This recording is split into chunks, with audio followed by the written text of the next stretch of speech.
오늘 뭐 제목은 뭐 거창한 제목을 가져왔는데 사실 들려드릴 얘기는 뭐 이렇게 나와 있는 논리적인 이야기라기보다 여기서 이제 제가 오늘 같이 나누고 싶은 이야기는 딱 하나밖에 없습니다. 사실은 우리는 이제 바다 경험이 실제적인 삶의 영역 안으로 들어오는데 굉장히 오랫동안 실패해 왔다. 그 실패했던 이유들을 냉전 체제라고 부르는 방식을 통해서 한번 살펴보면 좋겠다. 그 혹시 기억나시는지 모르겠지만 제가 어릴 때만 하더라도 저는 부산에 살았으니까 친구 집에 가면 어선 앞 그 배를 타셨던 부모님이 꼭 그 동네 한 집에는 있었거든요. 근데 그 경험치들이 왜 실제로는 이렇게 삶 안으로 들어오지 못했을까에 대한 궁금증이 크고 나서는 굉장히 오랫동안 남아 있었어요. 왜 집에 가면 꼭 산호초 있고 거북이 박제된 것도 있고, 그래서 어디서 온지 알 수 없는 이국의 물건들이 막 이렇게 집에 있는 거 보면서 나도 저런 아버지가 있으면 참 좋겠다 이런 생각을 한 적도 있죠. 저희 아버지 농부셨는데 배를 타고 나오시면 아버지는 또 몇 개월 안 계시잖아요. 또 굉장히 자유롭고, 그래서 이 배를 타고 멀리 떠나신 아버지를 가지고 있으면 참 좋았겠다 이런 생각을 어릴 때는 했는데 어느 순간 그게 싹 사라지고 바다의 경험을 가지고 도시 생활 안에서 이야기를 하는 것은 굉장히 어려운 방식이 되어버렸다는 판단을 했습니다. 최소한 제가 중학교 이후 때는, 중학교 입학하고 난 이후에는 아버지가 이제 뭐 선원이거나 아니면 배를 타시거나 하시거나 간에 그런 경험들을 나눌 기회가 거의 없었던 것 같아요. 지금 이제 크고 나서 이제 생각해보면 왜 그래 됐을까? 왜 바다 경험은 결국 늪으로 들어오지 못하고 해안선의 파도에 이렇게 왔다 갔다 하면서 사라지거나 쓸려가 버리고 말까? 그리고 지금도 이제 해군 항만에 관련된 이야기를 앞에 선생님께서 굉장히 좋은 이야기를 많이 해주셨지만 그 경험들이 일정 정도는 이제 전문가화되어 있거나 실제적인 생활 경험 안에서는 왜 녹아들지 못하는가를 사실 지금 우리가 생각을 해야 지금 이제 이 오늘의 이 섬도에서의 그 세일링의 경험이 실제적으로 좀 효력을 좀 가질 수도 있겠다 이런 판단이 좀 듭니다. 특히 이제 제가 또 이런 생각을 하게 된 게 뜻하지 않게 제가 덕화푸드라는 그 명란을 만드는 회사가 있습니다. 명란 젓갈을 만드는, 제 생각은 한국 1위 회사인데 아무도 동의는 안 하시겠지만 한국 1등 회사입니다. 1위 회사인데 그 회사에 있으면서 진짜 그 경험들이라고 불렀던 거, 그러니까 제가 있는 덕화푸드에서 젓갈을 실제로 생산하시는 많은 사람들이 있지만 현장에서 일을 하시는 여사님들이 계시거든요. 보통 이제 저거 7년 전에는 아줌마라고 불렀던 사람들, 아니면 이모라고 불렀던 그런 사람들을 홀대했던 방식으로 지내오다가 10년 정도 전에 우연한 기회에 여사님이라고 부르면 좋겠다 이런 이야기를 통해서 이제 여사님들과 존중을 해주는 그런 표현을 얻었어요. 그럼에도 불구하고 그분들이 해왔던 명란젓갈을 만들기의 노하우라든지 아니면 그 사람들이 가지고 있었던 삶의 이력에 대해서 공적으로 사실은 공론화된 적은 단 한 번도 없습니다.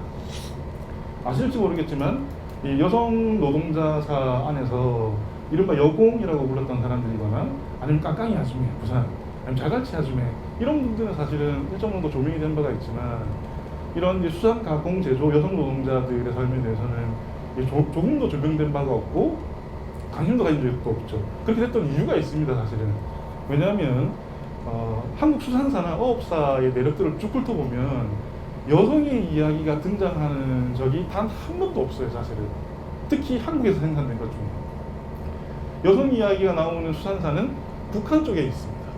조선수산사라는 책이 2권짜리가 있는데 그 책에 보면 일제 식민지 시기부터 50년대 이후까지 여성 수산 가공 노동자들의 활약들을 그래서 적어도 한 문단 정도는 기억해 놓은 게 있습니다.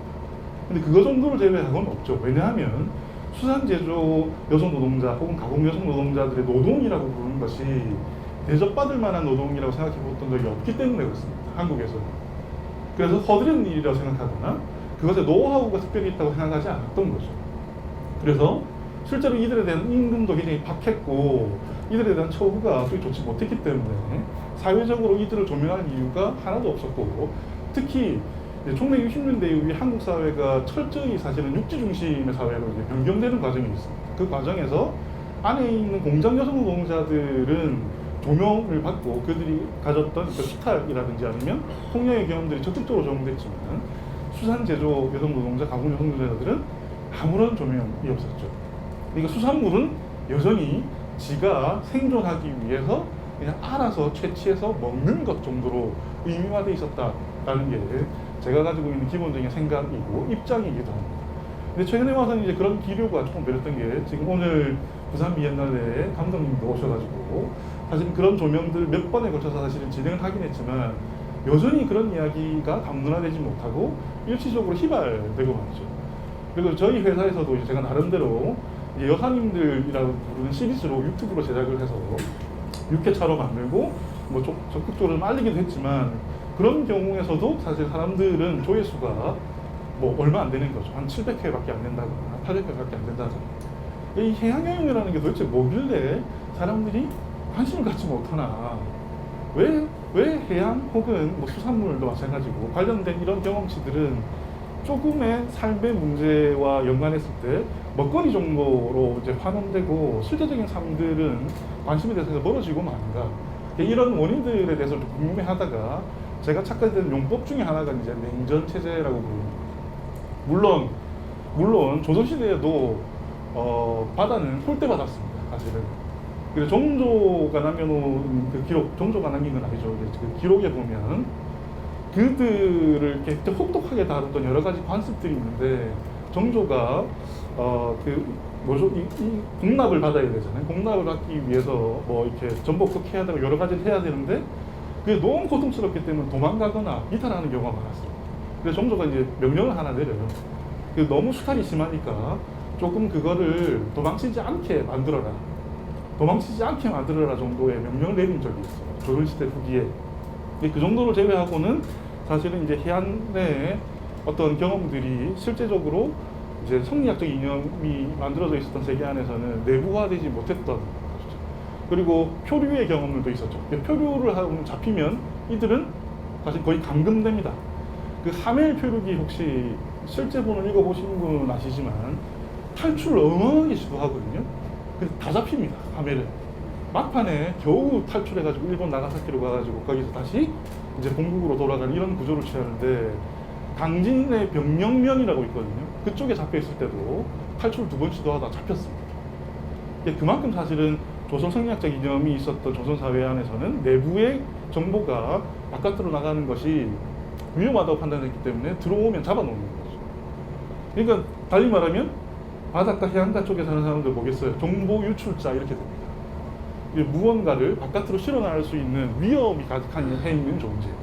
그러니까 이들을 철저히 사실은 다루려고 했고 도망치지 못하도록 뭐 압박하려고 했던 여러 가지 사례들이 있는 거죠. 근데 이런 역사적 경험치들이 식민지 시기는 어땠냐면 비슷했습니다. 크게 달라진 바가 없었어요. 제가 이해하기로는. 그리고 이제 식민지 시기가 끝난 45년 이후는 어땠냐? 이때도 사실 크게 변하진 않습니다. 일시적으로 좋았던 경험치가 있긴 하지만 전반적으로 바다로 나가는 경험 자체가 국민국가가 성립되는 그 무렵에 보기에는 바다를 상상하거나 바다를 보는 일은 굉장히 유명합니다. 아까 구무령 선생님도 발표를 해주셨지만 해양문학에 관련된 아주 중요한 문헌들과 작품들이 있지만 1945년부터 60년까지 한국에 진짜 주목할 만한 핵심적인 해양적 경험을 드러낸 예술적 텍스트가 뭐가 있을까? 이게 쉽게 대답하기가 어렵습니다. 이런 원인을 이제 제가 이제 부산에 있었던 작가분들과 1세대 회화를 했던 분들의 작업을 통해서 한번 보면 좀 더 그 이유를 좀 쉽게 이해해 볼 수 있지 않을까 이런 생각을 했습니다. 앞에 뭐 여러 가지 이야기 있는데 좀 그림을 보면서 이야기하는 게 좋을 것 같아가지고 이런 건 쭉쭉 넘어가고 이게 제가 좋아하는 그 부산의 1세대 작가인데 김종식이라는 분입니다. 이분이 원래는 이제 동경 유학 갔다가 다시 43년에 동네로 다시 귀국을 합니다. 귀국을 해서 그린 첫 번째 작품이 뭐냐면 이 일명 수종로라는 작품이기도 하고 그리고 원제는 이제 전쟁으로 되어 있습니다.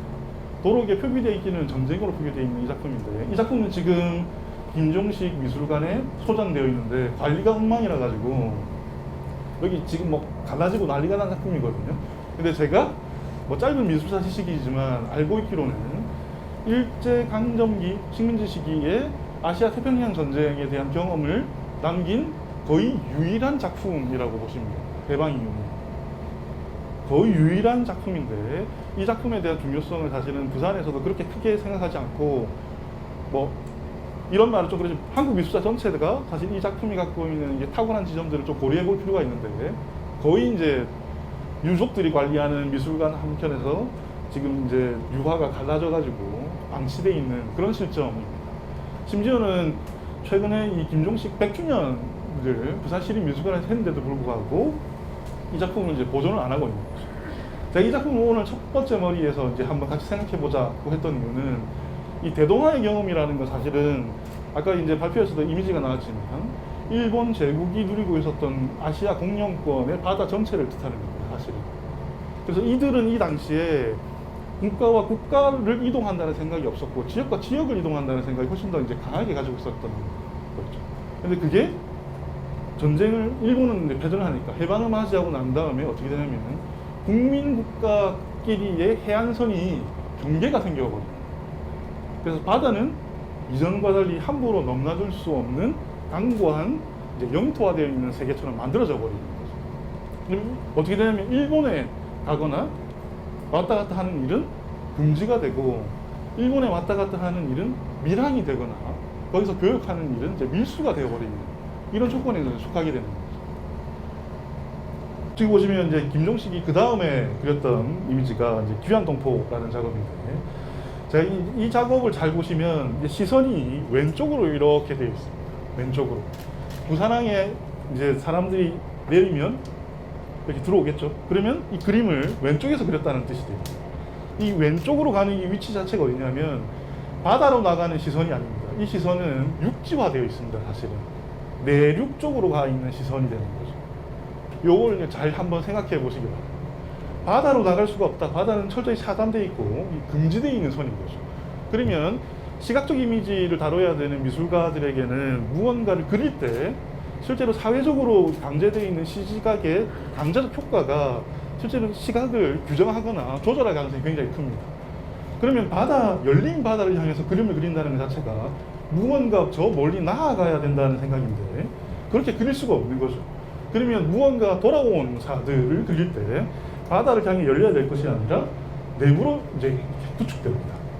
그러면 이 말은 뭘 뜻하냐면 지금 우리가 해방을 맞이했으니까 아직은 미군정이 통치하고 있다 하더라도 우리식의 국민국가를 한번 구성해 볼 수 있는 가능성을 상상해 볼 수 있는 여지가 생기는 거죠. 이 회화의 도상적 형태 자체가 그 당시에 이제 상황을 잘 보여준다고도 볼 수 있습니다. 그리고 요거부터 먼저 보시면 요건 좀 이유식이 그린 작품인데 부산항 연작을 이분이 그렸습니다. 4점을 총 그리는데 부산항 연작을 보면 부산 앞바다를 보고 멀리 그린 겁니다. 사실은. 그런데 느낌이 어떻죠? 느낌을 보면 멀리 있는 무언가를 향해 그림을 그렸다는 생각이 전혀 들지 않는 방식으로 그림을 그렸습니다.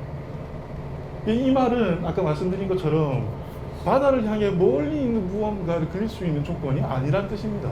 이 그림을 제작한 시기가 1954년이라고 되어 있죠. 이때는 한국 전쟁이 끝나고 나서입니다. 그럼 전쟁 시기에 실제로 엄청나게 많은 사람들이 일본으로 밀항을 하거든요. 그때 이제 신문 기사들이 다양한 방식으로 그들에 대한 비판을 하는데 뭐 매국노, 그 다음에 뭐 몰입배 뭐 이런 식으로 하면서 그때 그 도망갔던 연예인들도 신문 기사에 대문짝하게 나기도 합니다. 근데 이들만 갔던 게 아니라 많은 사람들이 부산을 통해서 밀항을 해서 일본으로 건너가려고 하더라고요. 이게 그런 것들을 차단해버리는 거죠. 그리고 1952년에 무슨 일이 있냐면 이승만이 일방적으로 평화라인을 그어버립니다. 그냥 자기가 그냥 국제 질서의 한 형태로 일본과 한국 사이에 선을 그냥 이렇게 짝대기를 그어서 요거 넘어오면 안 돼. 우리가 넘어가도 안 되는 거지만 일본 쪽에서 넘어오는 것도 이제 저지하거나 금지하는 그런 방식으로 만들어지는 거죠. 그러니 당연히 바다에 대한 바다를 그리는 방식 자체가 열린 시선으로 만들어지지 못하고 이것도 보시면 75년에 그린 작업인데도 불구하고 이런 식으로 만들어집니다. 이게 답답하죠. 작업을 보고 있으면. 뭔가 이게 원근법적인 소실점이 생길 법도 한데 그런 소실점이 전혀 생기지 않습니다. 이뿐만이 아니라 이것도 뭐 87년 작업인데 그럼 뒤에 거부터 먼저 보시겠습니다. 이거 보시면 비슷한 시기 77년도에 박윤성 작가님이 그렸던 부산항입니다.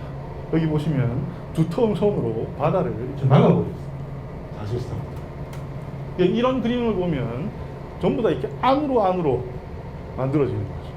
바깥으로 나갈 수 있는 바다가 있는데도 불구하고 바깥을 상상할 수 있는 세계를 우리 사회가 구축해오지 못했다라는 걸 이런 회화적 형식을 통해서 보여줍니다.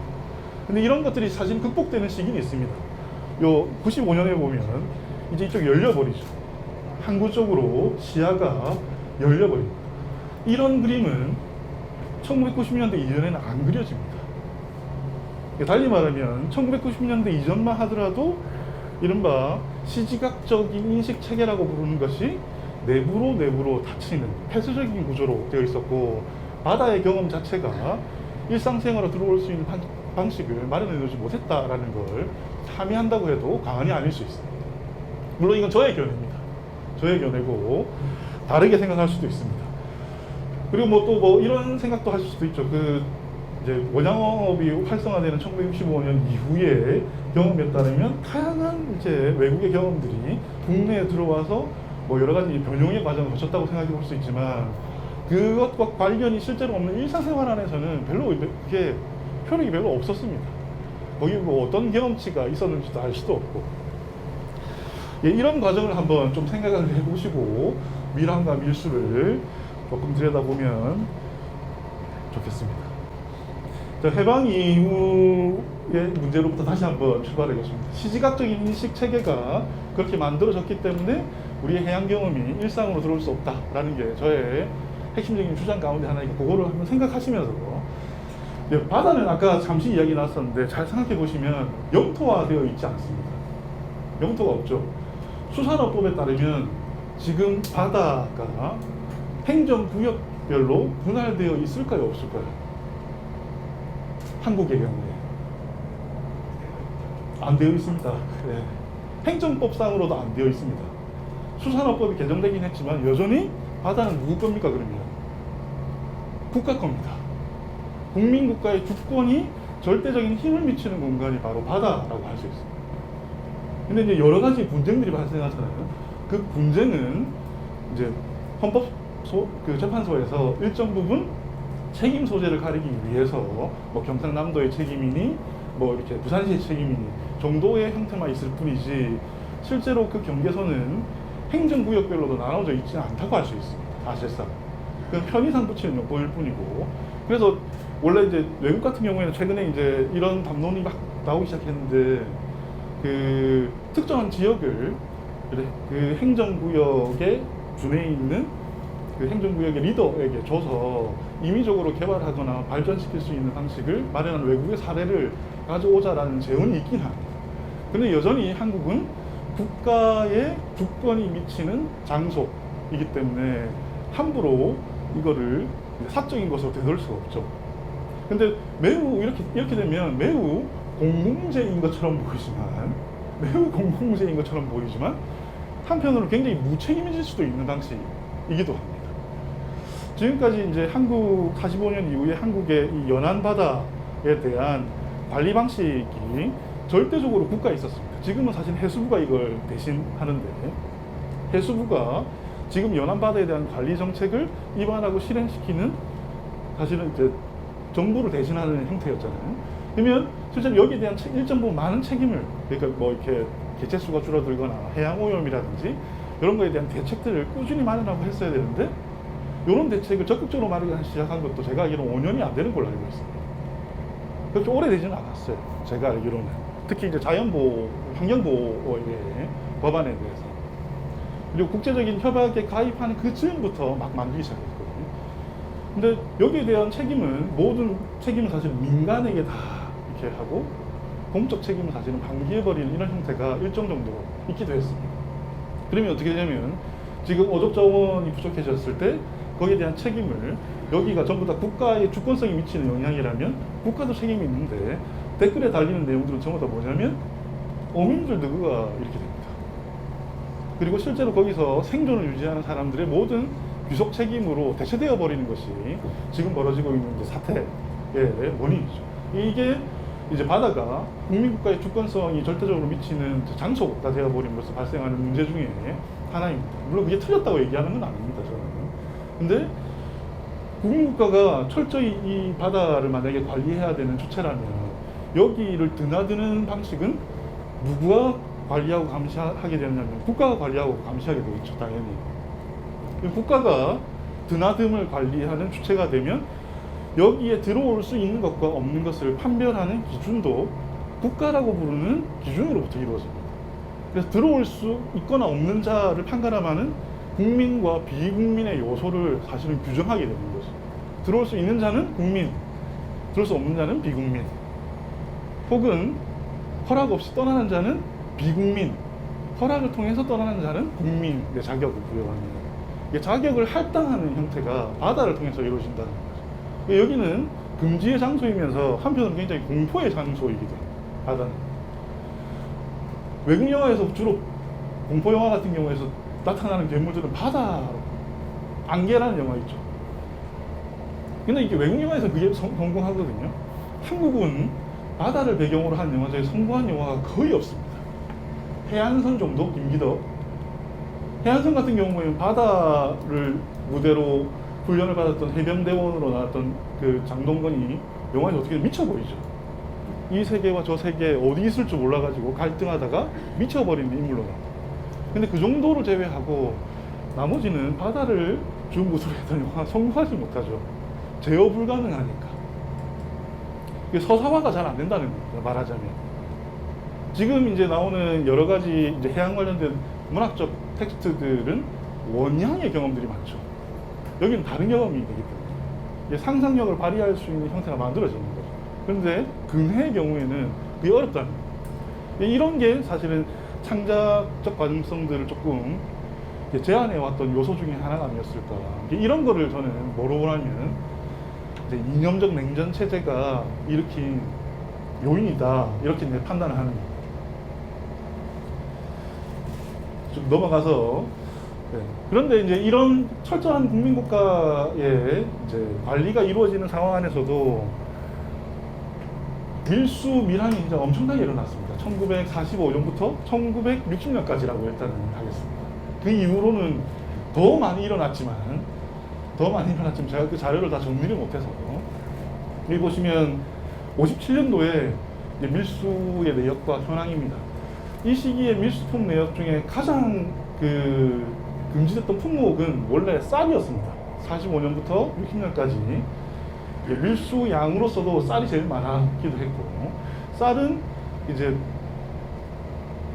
일본에 팔면 더 비싸게 팔았거든요. 내부에 유통하는 것보다. 물론 이제 좀 조건이 조금 다릅니다. 45년부터 48년부터 53년, 54년부터 60년까지는 각각 시기들마다 약간 차이는 있지만 쌀은 어쨌든 제일 중요한 밀수 품목 가운데 하나였어요. 그리고 45년부터 48년 시기에 가장 특징적인 밀수 품목 중에 하나가 귤이었습니다. 귤, 밀감. 이게 사회적 사건으로도 한번 드러나는데, 경주에 있던 누군가가 밀감을 먹었는데 먹고 죽은 거예요. 그 안에 독약을. 그래서 이런 말, 외놈들이 이게 밀수품으로 팔 때 안에 독약을 넣어서 판 거 아니냐, 이런 의심을 낳는 기사가 적히기도 합니다. 귤은 왜 수입했을까요? 밀수했을까요? 왜? 그 당시에 귤은 엄청 고가의 이제 식재료 중에 하나였는데, 요정 이런 데서 안주로 내놓는 음식이 귤이었어요. 그러니까 이제 고관 대작들이나 이런 사람들한테 이제 팔기 위한 일단 식재료로 그런 걸 이제 수입하는 거죠. 그 대신에 우리는 뭘 줬냐면 쌀을 이렇게 줍니다. 귤을 받아오고 쌀을 주고, 그럼 더 비싸게 팔 수 있는 이런 형태가 됩니다. 근데 그것만 있는 게 아니라 이 품목에 보시면 거의 사실상 거의 답니다. 그리고 여기 나와 있는 금액은 통계로 잡혀 있는 것 한계 내에서만 이루어지는 거죠. 이 밀수는 전모를 알 수 없는 거죠. 왜냐면 안 잡히면 알 수 없으니까. 안 잡히면 알 수 없습니다. 그리고 요 시기에 영도에 살았던 제 친구 아버지도 밀수를 하셨습니다. 밀수를 하셨고, 그 친구 아버지가, 친구의 이제 증언에 따르면 아버지가 그 옛날에 주택 같은 경우에 마루가 있고 밑에 공간이 비어져 있잖아요. 거기에 이상한 이렇게 서랍갑장들을 넣어놨대요. 여기는 절대로 손대지 마라 라고 했는데 친구의 형님이 그걸 손댔다가 아버지한테 이제 흡신하게 이제 두드려 맞아요. 그 안에 뭐가 있었냐면 각종 기계의 부품들 이런 것들이 가득 들어있었던 그 안에. 예, 그러다가 이제 그 아버님이 나중에 미군 부대에 취직합니다. 이런 기술을 인정받아가지고 밀수를 통한 테크놀로지를 익혀가지고 나중에 이제 미군 부대 시작하셔가지고 돌아가실 때까지 일을 하시다가 어쨌든 그만두셨는데 이런 거 제품도 여기만 한정되는 게 아니고 훨씬 더 많습니다. 훨씬 더 많고 액수도 훨씬 큽니다.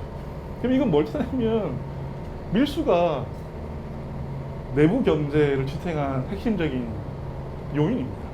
그래서 밀수라고 부르지 않고 차철옥 같은 이제 선생님들은 이런 상태를 이제 밀무역이라고 불러야 된다. 밀수라고 하면 법을 어긴 것처럼 보이기 때문에 그거는 정당한 표현이 아닌 것 같다.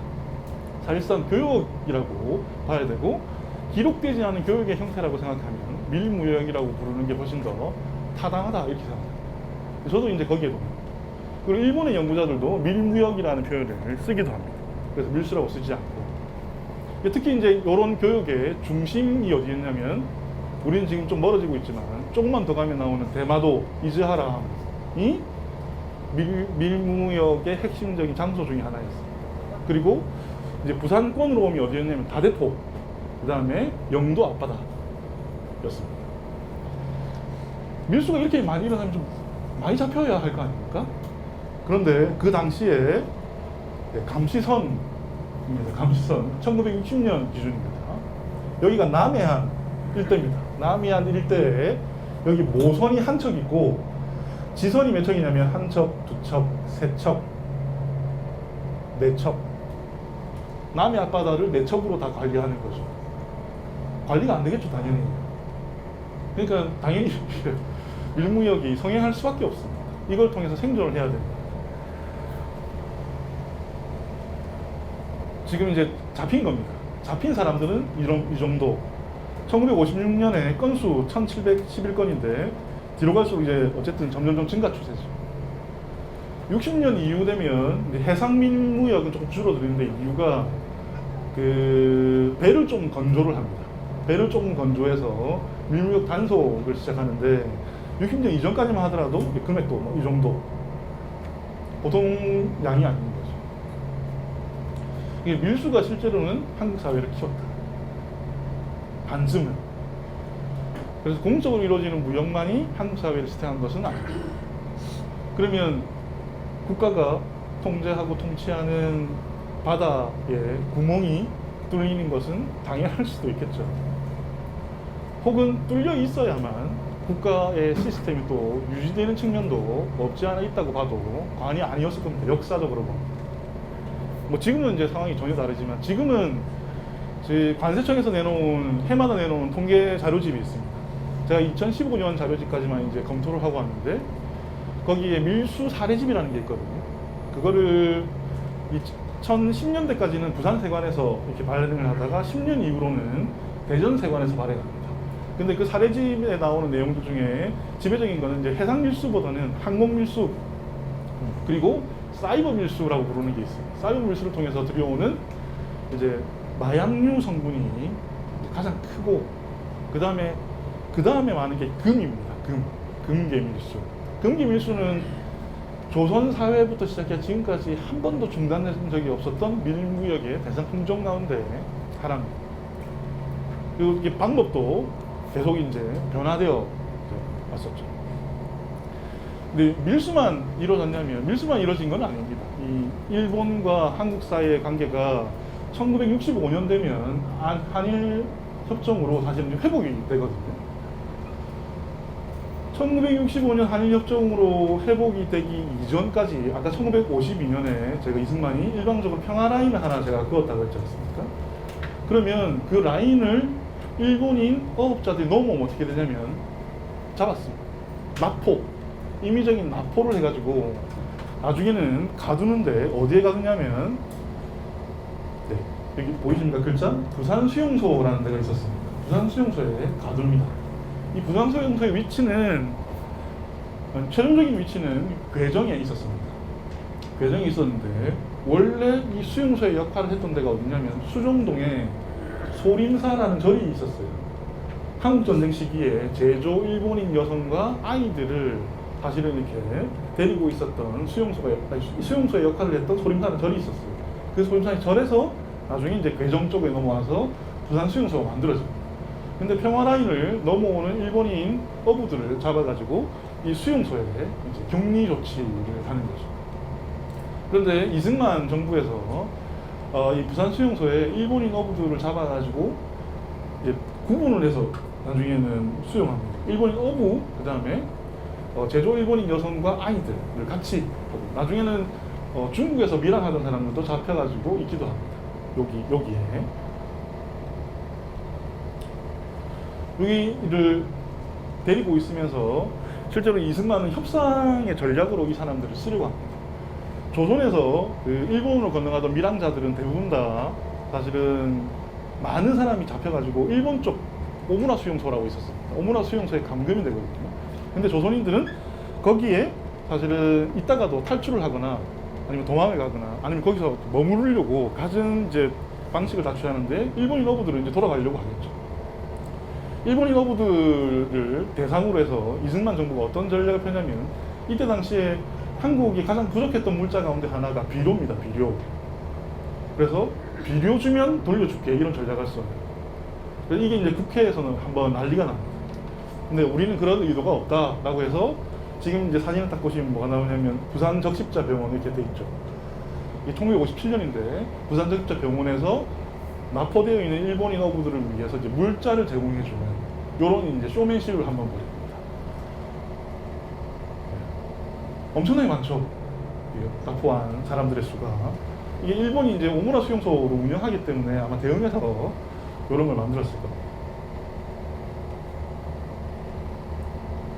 이 이미지는 이제 1960년 2월에 납포되었던 일본인 어부가 감청항을 통해서 일본으로 이제 건너가는 이미지입니다. 버스에 올라가지고 나와서 여기 보시면 이제 이리호라고 되어 있죠. 이 이리호를 타고 일본으로 다시 이제 환송하는 이런 이미지가 되어 있습니다. 이 부산 수용소에 대한 연구는 지금 그 현무암 선생님이라고 일본의 그 북해도 대학에 계신 제일조선인 선생님이신데, 그분이 일부분 연구했고, 부산 수용소에 대한 적극적인 이제 검토는 아직 제대로 이루어지지는 않았습니다. 아마 요거를 한번 들여다보시면 한일 사이의 관계의 역사적인 조명과 냉전 체제에 도대체 어떤 일이 벌어지는지를 좀 더 여러 가지 차원에서 볼 수 있는 방식이 되지 않을까, 이런 생각을 합니다. 그리고 이제 이런 그 국민국가 사이의 경계선 때문에 이렇게 서로 고통받았던 사람들에 대한 이야기 말고, 45년 이후에 제가 제일 좋아하는 이제 작가분 중에 한 분인데, 이제 조양규라는 분이 계십니다. 원래 이제 진주 출신이고 17살에 진주고보, 그 진주 사범학교를 다니시다가 해방을 맞고 몇 년 뒤에 이제 졸업 아닌 졸업을 이제 하면서 진주 쪽에서 이제 교사 노릇을 하고 계시다가 자기 선배가 그 남노당의 핵심 간부 중에 한 사람이었다는 이야기가 있습니다. 그래서 그 이야기를 듣고 이제 그 선배에 굉장히 따르는 상태였는데, 그 선배가 남노당이기 때문에 자기도 이제 같이 걸러지는 거죠. 그래서 이제 도망을 오는데 부산으로 도망을 옵니다. 부산으로 도망와서 부산 토성국민학교라고 100년 넘은 국민학교가 있거든요. 그 국민학교에 가서 초등학교 교사로 있다가 1948년 5월에 재헌국회가 성립되고 난 다음에 학생에게 인공기를 그려가지고 건네주고 걸어라, 개항하라라고 하고, 자기는 밀항을 해서 일본으로 건너갑니다. 일본으로 건너가고 난 다음에 이 조양규라는 분은 1950년대 일본 최고의 이제 최고의 작가라기보다 일본 화단에서 새로운 형태의 조형성을 선보이는 작가로 나오게 되고, 2000년대 들어와서 그 일본 국립미술관에 대한 큐레이션을 폼피두 센터에 프랑스 pompidu 센터에서 진행을 한 적이 있었는데 그때 50년대에 가장 중요한 작가로 조양규가 소개돼요. 그리고 그 작품은 지금 이제 광주 쪽에 몇 점이 소개되어 있고 나머지는 일본 국립현대미술관에 소장되어 있는 걸로 알고 있습니다. 근데 이 사람이 이제 일본에 가서 했던 1950년대 작품들은 이런 작품들이에요. 형태와 그다음에 이제 추상을 같이 이제 썩는 방식이라고 조금 보시면 좋을 것 같은데 이 작품이 지금 이제 광주시립에 보관되어 있는 작품입니다. 인물의 형태는 알 수 없는 자본주의 일본 사회 안에서 창고 노동자로 살아야 됐던 자기 자신을 투영해서 그렸던 작업이라고 보시면 됩니다. 네. 이것도 같은 계열의 작업. 이게 맨홀 시리즈라고 이제 이 시리즈는 굉장히 강렬하게 좋은 작업들인데 저 검은 구멍 아래에서 노동자들의 손이 나중에 나오는 작업들로 나오거든요. 한번 기회가 있으면 보시면 좋을 것 같습니다. 이 조양규라는 분은 1960년 그 일본과 북한 사이에서 국교가 어느 정도 만들어지고 이제 북송 사업이 시행될 때 친구들의 만류에도 불구하고 북한으로 넘어갑니다. 북한으로 넘어가서 제가 찾은 자료에 따르면 그 인민미술 뭐 이런 잡지가 있어요. 북한에서 나온 잡지 중에 그 잡지에 1967년까지 활동한 기록이 나옵니다. 유화도 그리고 스케치도 남겨놨고 그런데 67년 이후에 북한의 모든 공식적인 기록에서는 싹 사라집니다. 여기는 뭐 숙청됐거나 이게 첫 번째고 두 번째는 이제 동유럽권으로 유학을 갔다라는 이야기도 있습니다. 다만 그 이후로 이름 한자 나오지 않는 걸 보면 수정되었을 가능성이 크고 그 한국과 그 남한과 북한 사이의 관계가 좀 좋아졌을 때 들었던 이야기에 따르면 아직 살아있는데 그림은 그리지 않는다라는 이야기도 남아 있습니다. 이 분도 사실은 이제 남한과 그다음에 일본, 그다음에 북한이라고 부르는 이 동북아시아의 냉전 바다를 이동했던 아주 중요한 작가분이죠. 이분이 복권된 지도 그렇게 오래되지는 않았고 최근에는 뭐 저를 비롯해 몇몇 분들이 사실 조금 연구를 한 바가 있는데 북한 지역에서의 활동 상황에 대해서 좀 연구를 하면 좀 재밌지 않을까 이런 생각이 있습니다. 이런 분들 일종의 제가 볼 때 밀항자의 한 사례. 근데 이게 국내에는 없나? 이런 분들이 있었죠. 선무 작가님이라고 이제 북한에서 남한으로 오셔가지고 이제 미술가로 활동하셨던 분이 계십니다. 이런 분들이 남한 사회에 대한 일종의 비판적 작업들을 얼굴을 직접 드러내고 하지는 않으시지만 실제로는 꽤 오랫동안 작업을 하셨고 최근에는 작업을 그렇게 하지 않으시는 걸로 알고 있습니다. 선무와 송벽 같은 작가분들. 그러니까 한국 사회가 바다를 건너와서 있는 여러 사람들의 새로운 결집체가 된다면 거꾸로 냉전 체제가 가로막았던 교류의 새로운 방식들이 생기지 않을까라는 게 대략적인 저의 생각입니다. 뭐 이런 작업들도 마찬가지입니다.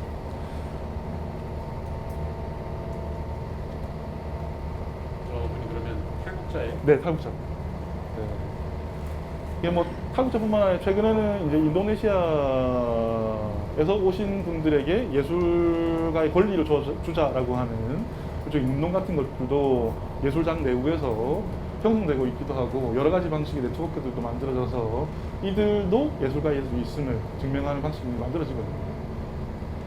이게 지금 뭐 그 지역으로 좀 다르긴 하지만 광주 지역에는 고려인 마을이라고 해서 이제 그쪽에 집단 이주를 해서 사시는 분들이 있죠.